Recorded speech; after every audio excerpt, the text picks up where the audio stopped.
Décembre 1911, vous êtes dans le massif du Morvan, en Bourgogne. C'est le mois de décembre, la nuit se couche tôt, il fait froid, il fait humide et vous vous pelez les miches. Pourtant, vous êtes heureux.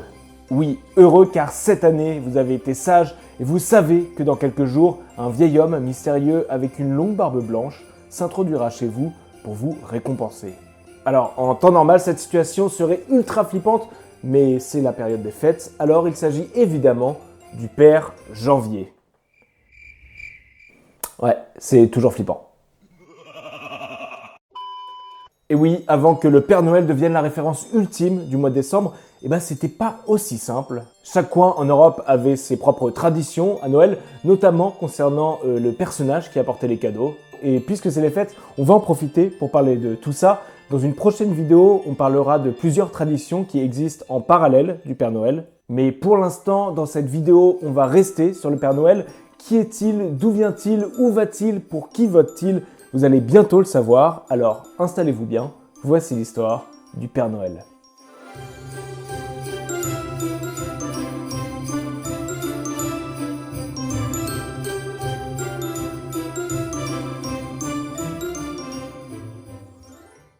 Avant de commencer cette vidéo, petite pause pour vous présenter le sponsor de cette vidéo. Personne en fait. Forcément, je viens de créer cette chaîne et j'ai donc à l'heure actuelle le chiffre incroyable de 0 abonnés. Ou pas loin en tout cas. C'est pas ouf. Bienvenue donc sur StoryQuo. Ici, on va parler d'histoire, de culture G et sûrement d'autres choses. En tout cas, mon but pour l'instant, ce sera de vous faire découvrir des personnalités, réelles ou non, en tout cas des gens avec une vie incroyable et qui sont pas forcément hyper connus. Bon, là c'est Noël, donc c'est un peu différent, mais c'est ça l'idée. Voilà, on peut poursuivre la vidéo. Le Père Noël, l'homme qui ne bosse qu'un jour par an. C'est le King de Noël, le boss, c'est même dans son nom puisqu'on l'appelle le Père Noël et qui est Petit Papa Noël et qui est le vieux monsieur créé par Coca-Cola. Oui, parce qu'on entend souvent dire que c'est Coca-Cola, la marque américaine, qui aurait créé le Père Noël, Santa Claus en anglais, pour booster ses ventes en hiver en s'associant à l'esprit de Noël. C'est un illustrateur engagé par la marque qui l'aurait dessiné à partir de 1931 et pendant plus de 30 ans en s'inspirant de son propre physique et en lui offrant un bonnet et un joli costume rouge et blanc en référence aux couleurs de la marque Coca-Cola. C'est une des plus célèbres histoires du grand et magnifique capitalisme américain, mais cette histoire n'est pas totalement vraie.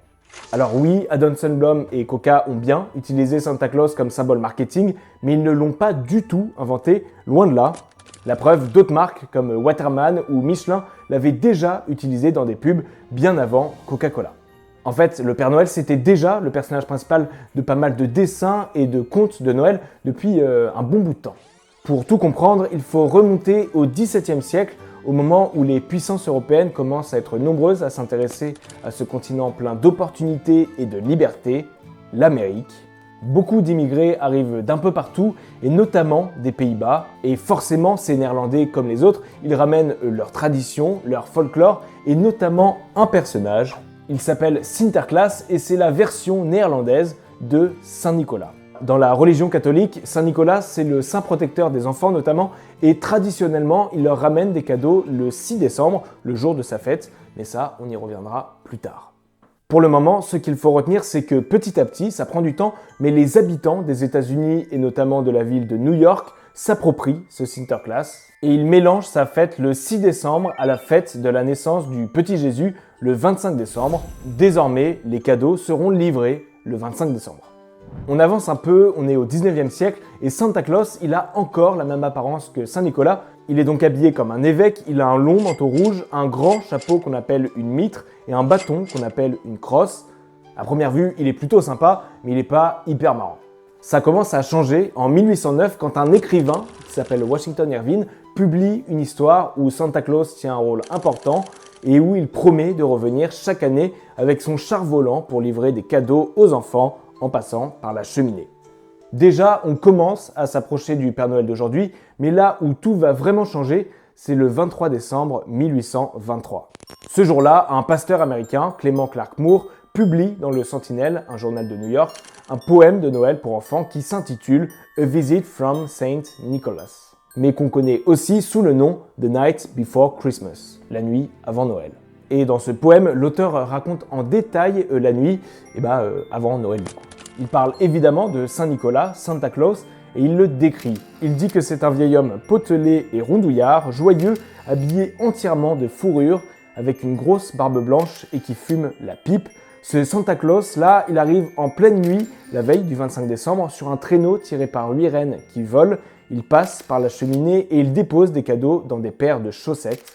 Bon, clairement, Clement Clarke Moore vient de réinventer l'image du Père Noël, surtout que son poème va devenir ultra populaire, et aux yeux de beaucoup de gens, Santa Claus, maintenant, il ressemble à celui décrit par Clement Clarke Moore. Et d'ailleurs, encore aujourd'hui, la version de Moore, vous avez pu le remarquer, elle ressemble à la version qu'on a du Père Noël. Bon, il y a quand même quelques différences. Par exemple, pour expliquer que le Père Noël passe par la cheminée, l'auteur, il dit que c'est un tout petit lutin. Comme ça, il a la place pour rentrer par effraction chez les gens.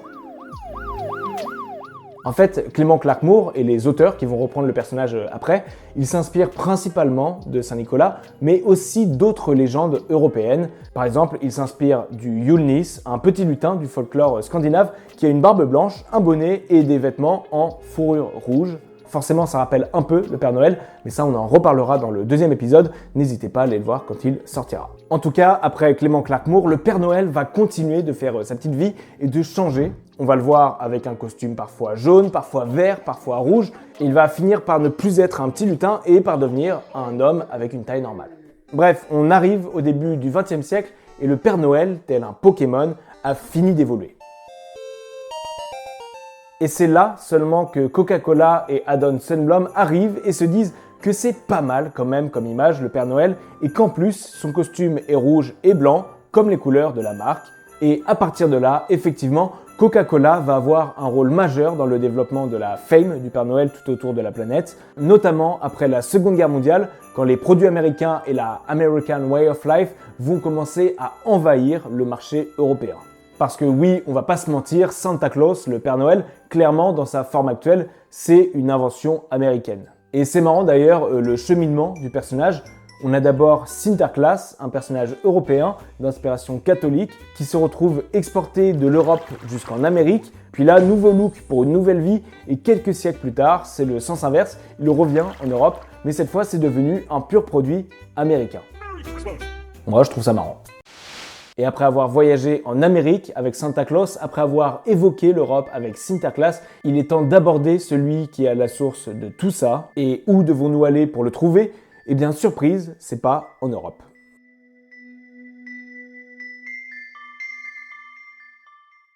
Saint-Nicolas, le Père Noël originel.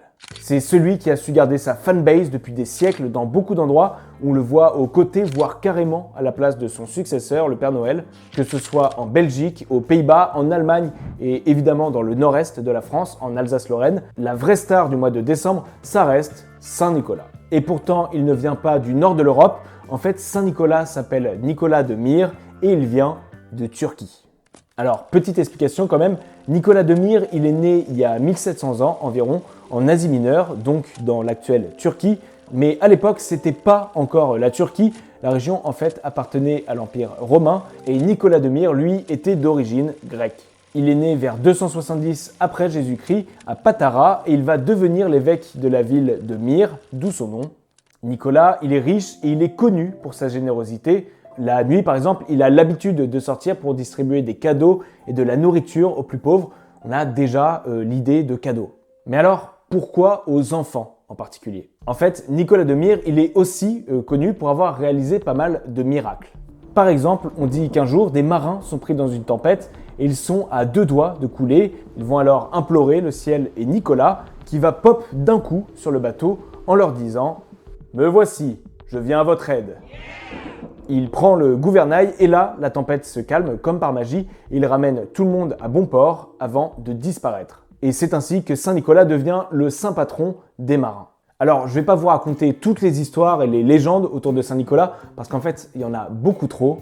Pour vous donner une idée un petit peu selon l'endroit et l'époque, il a quand même été saint patron des marins donc, mais aussi des commerçants, des boulangers, des célibataires, des écoliers, des bateliers, des prisonniers, des avocats du barreau de Paris, des grands brûlés de la Russie, de la Lorraine, de la ville de Fribourg, de la ville de Bari, des marchands, des voleurs repentis et des étudiants, entre autres. Oui, ça fait beaucoup.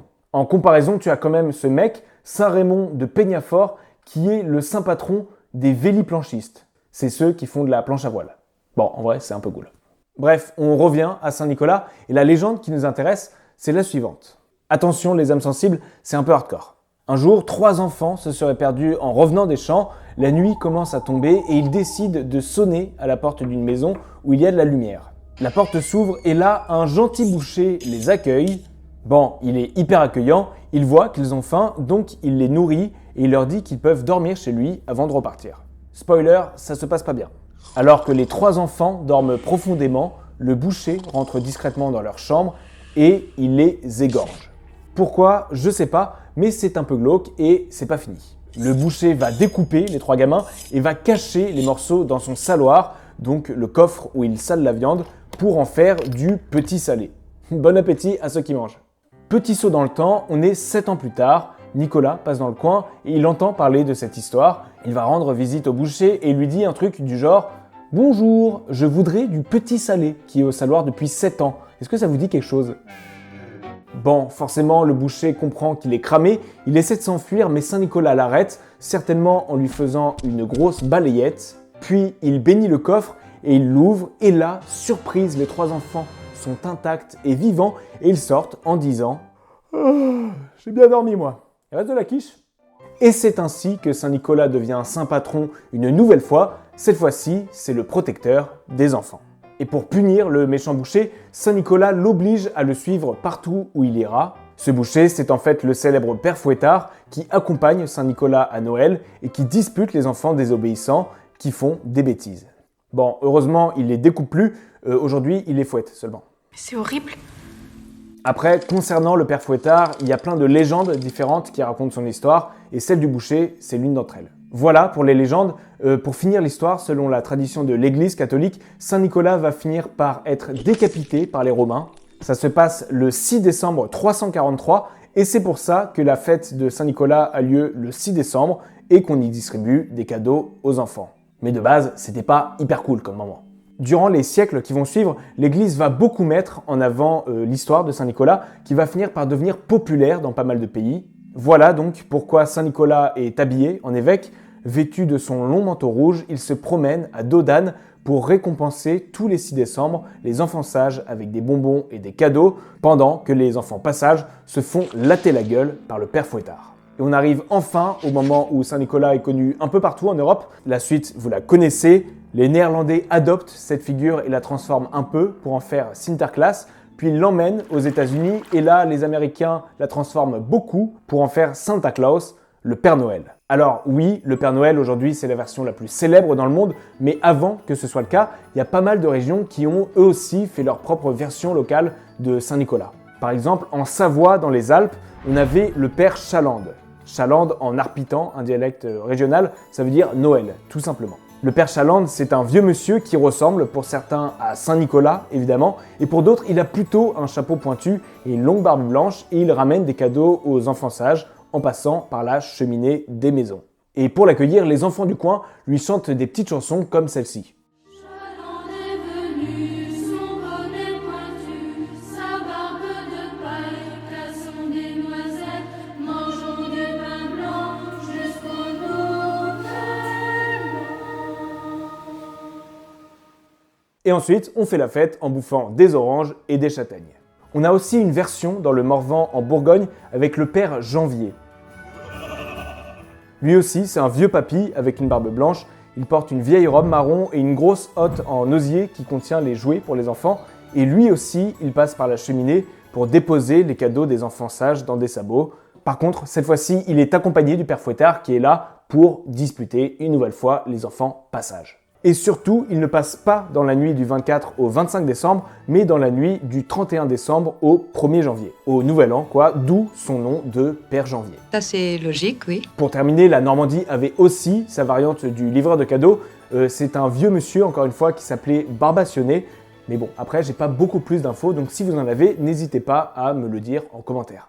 Merci beaucoup d'avoir regardé cette vidéo. J'espère que ça vous a plu, que vous avez passé un bon moment et que vous avez appris des choses. Évidemment, n'hésitez pas à vous abonner, à mettre un commentaire, tout ça. Vous connaissez le référencement, ça m'aide beaucoup. Je vais bientôt sortir une deuxième partie sur ce sujet où je vais parler d'autres figures différentes du Père Noël pour le coup.